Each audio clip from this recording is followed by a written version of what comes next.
Alright, so Black Ops 3 gameplay, as per usual. But, yeah, well, actually it's the beta. But yeah, 2 months until Black Ops the 3rd, and pretty much my laptop's busted and it's kind of in repair. So, I may as well play something on the PS4 since I haven't actually been using it that much. Or even the Xbox, but either way, I just haven't been using my consoles that much. So I thought, you know what, let me play something. Metal Gear Solid, yeah, Metal Gear Solid 5's out and all, but I just did not feel the urge to play it. I mean, I felt number 4 was kind of the perfect way to bow out of the series, and then allegedly this is Metal Gear Solid 5 is going to be the last one, or at least it's going to be Hideo Kojima's whatever, his last game, and I feel you're going to end the last game on a prequel. Really? I don't know, but anyway, so either way I just needed to buy something and just use my PS4, and lo and behold I got myself Destiny. A couple of people have been bugging me to play it, especially Dan. Um, so I thought, you know what, let me get it. It's only £18 in game. I figure it's a good game for a 2 month holding period until Black Ops 3rd comes out. Um, Originally, the only reason why I held off of it so long is because I just wasn't quite too sure about it. I didn't like the sensitivity mechanic when I played it at EGX, and in case you didn't know, the sensitivity mechanic is basically when you sprint, you actually, it lowers your sensitivity when you turn as you come out of sprint, and I just did not like that. I mean, when you played at EGX, you played in the Crucible, and oh gosh, that Hellstorm missile is putting in work. But yeah, when you played EGX, you basically went into the Crucible, which is pretty much player versus player, and we did team deathmatch and domination. And to be honest, having a mechanic like that, I understand it's supposed to punish you for sprinting everywhere, but I feel you already aim at all. Come on, number 4, and get number 4. Okay. I was hoping for a Fury kill there, but I guess not. Anyway, but yeah, when you're aiming, you're already punished with a higher ADS time, and you're already punished, that way.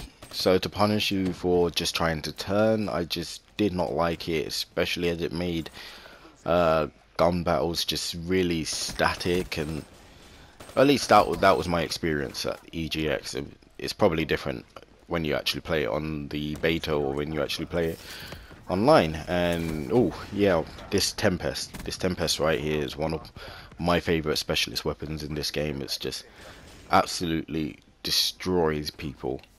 Yes, uh you have to you have to press the trigger, and then it does take a couple of seconds before it does actually come out. But once you hit somebody, it just basically means nobody can come near them, otherwise the lightning's just gonna chain onto them. And I'm not sure how many kills I even got in this section right here, but it was a lot. And then I think I'm gonna call in my Hellstorm missile and hope for like 5 kill feed, but alas, I only get just the 1 this time. But it was enough. I got someone who was using a specialist weapon. Where was I? Oh yeah. So the sensitivity mechanic, it kind of ruined the whole multiplayer experience for me when I played it at EGX. And for me, it's important to have a good multiplayer if you're gonna, you know, be a game worth buying. For me, yes, you can play games like Tomb Raider and The Last of Us. They're very solid single player games, and they do have a multiplayer aspect to it. But I think I think if you're gonna have a multiplayer in the game, it has to be good. Otherwise, people will just try it out once and then that's it. They're not gonna touch it ever again. I mean, let's be honest, nobody really is playing The Last of Us multiplayer or Tomb Raider multiplayer, but people are still playing Grand Theft Auto, even though that's predominantly a, single player game, and yet people are still playing Grand Theft Auto because the multiplayer is good. The online experience is really good, so it keeps people coming back to play it. And that was my worry when I was buying Destiny. I didn't want it to be a game where Single player would be really fun. Co-op campaigns would be fun, but after that, there wouldn't be much to do. It's the issue that I have with Borderlands. Well, at least the first one. I mean, you can play it on co-op, but once you've done all the missions, once you've done all that, and even you and the other person that you're actually playing with might not be at the same level. Once you do all that, what else is there to do? There isn't really much. That's why it's important, I feel, for a game to have a really good and solid multiplayer aspect to it. But yeah, anyway, I took the plunge with Destiny, and so far I think I'm level 11 or something like that. Yeah, I think I'm level 11. And the story is actually not brilliant. I'm not too big and keen on the whole space stories that are set in space. I don't know what it is about it. I just not really that big of a fan of it. I mean, I still haven't seen any of the Star Wars films to this day. And oh, I've got myself another Tempest, and hopefully I can put in just as much work as the last time I used it.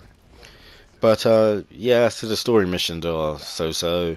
The strike missions, though, they're actually pretty fun, especially when you're doing that with a friend, and that is always a blast to do. I'm always trying to find like new strike missions and just do that with mates. The Crucible, as I said, that's pretty much the multiplayer aspect to it, and the first time I tried it, I just did not like. And yep, putting in work with the Tempest again. Got one, got two, and can I get a third? Can I get a third? No, because they've all spawned on the other side. Wait, I got a triple kill. How did I get a triple kill? I guess I must have hit someone else. Anyway, but yeah. And with the Crucible, as I said, I tried out Team Deathmatch, and that was a rough experience for me, but it was done. Oh, more Tempest kills. Nice. But yeah, I'm pretty much still playing Destiny, and the Taken King is pretty much the latest DLC that has just come out.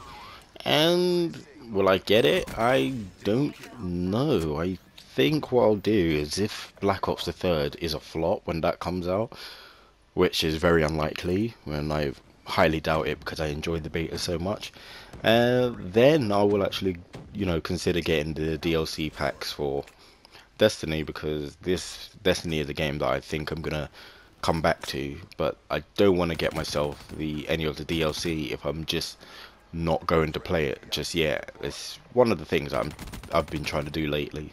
Hold off of buying games until I'm actually going to play them. Because in my backlog I've got a whole bunch of games that I've just not even opened the wrapper to. But someday I will get round to do it. Someday I will have enough time to actually just sit down and play all of these. What the hell? What? Are you serious?